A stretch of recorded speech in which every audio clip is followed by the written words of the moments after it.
और उसमें संकट तो अभी सोशल मीडिया पे कितना चल रहा है। हम कहें जितने लोग सोशल मीडिया पे डाल रहे हैं कि इतने सारे मर गए ने, इतने सारे जी गए ने, ऐसी भगदड़ हो गई, जब पूरी जमाने भर की मीडिया यहां पर है तो भगदड़ का एक सीन भी बता देते जिंदगी में। तुमने लिखा तो था, ट्रक फेंका, ये करा वो करा, दिखाते तो सही एक बार कि इतने मर गए, इतने जी गए।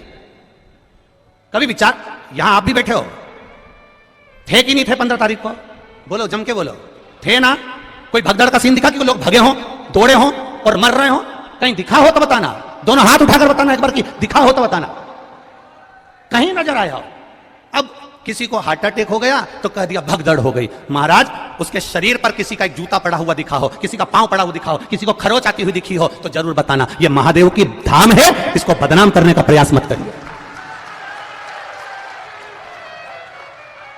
और यह बात हमने पावागढ़ की कथा में भी कही थी, आप उठाकर देखना, पावागढ़ संतों की कथा चल रही थी, उसमें कह दिया था अभी, और जिसने भी कहा था हमने उस समय पर भी कह दिया था, अभी धीरेन्द्र का नंबर लगा है और कहने वाले ने कह दिया था कि प्रदीप मिश्रा तैयार रहना, अगला नंबर तेरा है।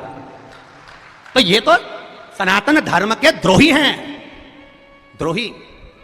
इसीलिए जीजियों, रुद्राक्ष इसलिए नहीं बांट रहा हूं, थोड़ा शांति रखो।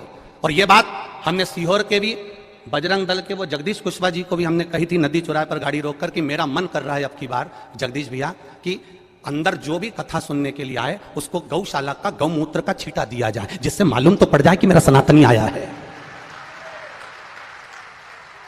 मेरा सनातनी आया है, मुझे मालूम पड़ना चाहिए। पर उन्होंने कहा गुरुजी इतने सारे लोगों पर अपन गौमूत्र छीटेंगे, किसी को बुरा लगे। हमने कहा सनातनी होगा तो काय का बुरा लगेगा, क्यों बुरा लगेगा? ये सब सनातन धर्म के द्रोही हैं कहीं ना कहीं। बस उनको तो किसी ना किसी रूप में कोई ना कोई बवाल मचाकर ये रुद्राक्ष महोत्सव कैसे भी कैंसिल कराने के लिए तत्परता थी इनकी, और इन्होंने पहले सोच कर रखा था। उसका विचार नहीं करना हमको। कथा सुनो, कथा का स्मरण करो और बाबा पर विश्वास रखो। मेरा भरोसा, मेरा विश्वास कहता है मेरे बाबा के दरवाजे से खाली नहीं जाओगे, 3 महीने में वो बुलाएगा और तुम फिर लेकर जाओगे।